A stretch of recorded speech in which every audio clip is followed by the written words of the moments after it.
আলহামদুলিল্লাহ ফাইনালি ২১ দিন পর নিজের সংসারে ব্যাক করলাম। বাবার বাড়ি শ্বশুর বাড়ি যতই বেড়াতে যাই নিজের একটা সংসার আছে, এটার জন্য কোথাও আসলে মন টিকে না। অনেকে বলে না যে নিজের সংসার খারাপ হোক ভালো হোক, নিজের সংসার ছাড়া কখনো কোথাও মন বসে না।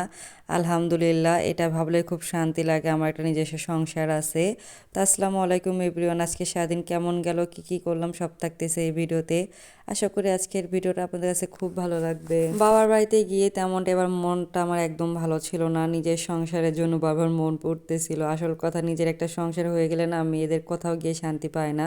সেম আমার ক্ষেত্রে এমনটাই হয়েছে। ওখানে সারাদিন শুয়ে বসে থাকতাম, মন শুধু ছটফট করতো কখন নিজের সংসারে যাব। যদি এবার যাওয়ার তেমন আমার ইচ্ছাই ছিল না। আমি শীতের ভিতর বাবার বাড়ি বা শ্বশুর বাড়ি কম যাই। আমার মেয়ে হওয়ার পর থেকে ওয়েদার চেঞ্জ বা যে কোনো জায়গায় গেলে বাবুর অনেক প্রবলেম হয়। এবারও হয়েছে, আসার পর থেকে বাবুর একদম পেট খারাপ হয়েছে, একদম আমার মেয়েটা দুর্বল হয়ে গিয়েছে। এই জন্য আমি আসার পর থেকে তেমন ভিডিও এডিট করিনি।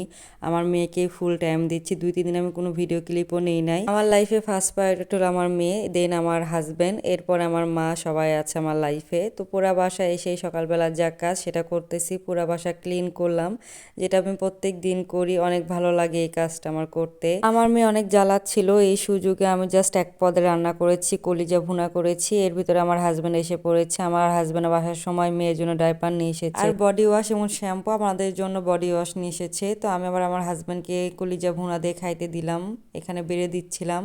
আসলে অনেক ভালো লাগতেছিল, অনেক দিন পর নিজের সংসারে সব কিছু ভিডিও করতেছি।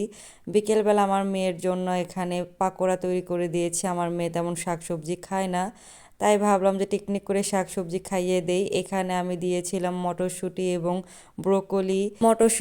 ব্রোকলি আগে থেকে সিদ্ধ করে নিয়েছি। এর ভিতরে টমেটো সস, ম্যাজিক মশলা এবং সব কিছু মিক্স করে দিয়ে সরিষার তেলে হালকা আছে অনেকক্ষণ ধরে ফ্রাই করে নিয়েছি। মাশাআল্লাহ, আমার মেয়ের 1.5 বছর হতে চলতেছে। এই 1.5 বছরে তেমন সেই স্ক্রিন টাইম পায়নি বা টিভিও খুব কম দেখে। তাকে আমি সবসময় খেলার মাধ্যমে খাইয়ে দেই, তো এটা খুব ভালো লাগে। কিন্তু বাসায় গিয়ে এবার একদম খারাপ হয়ে গিয়েছে। এবার সে নানুর বাসায় গিয়ে দেখতেছিল তার মামাতো ভাইয়েরা ফোন দেখে, এই জন্য সেও ফোন নেওয়ার জন্য খুব জেদ করতেছে। একটু জেদ করে ফোন নেওয়ার জন্য, বাট আমি তো দেই না। খুব কান্নাকাটি করে, তার বাবা বলে কান্নাকাটি করুক, বাট এই অভ্যাসটা একদম করতে দিও না। ইনার বাবা সন্ধ্যা থেকে আসার সময় আমার জন্য আবার নাস্তা নিয়ে এসেছে, 2টা করে বেগুনি, ডাল পুরি এবং সিঙ্গারা এবং টমেটো এবং ধনিয়া পাতা নিয়ে এসেছে। রাতের বেলা আমি আবার এখানে পুরপুরি রান্না করেছি, ইলিশ মাছ দিয়ে সেমাই রান্না করেছি, মেয়ের জন্য ডিম ভাজি করেছি।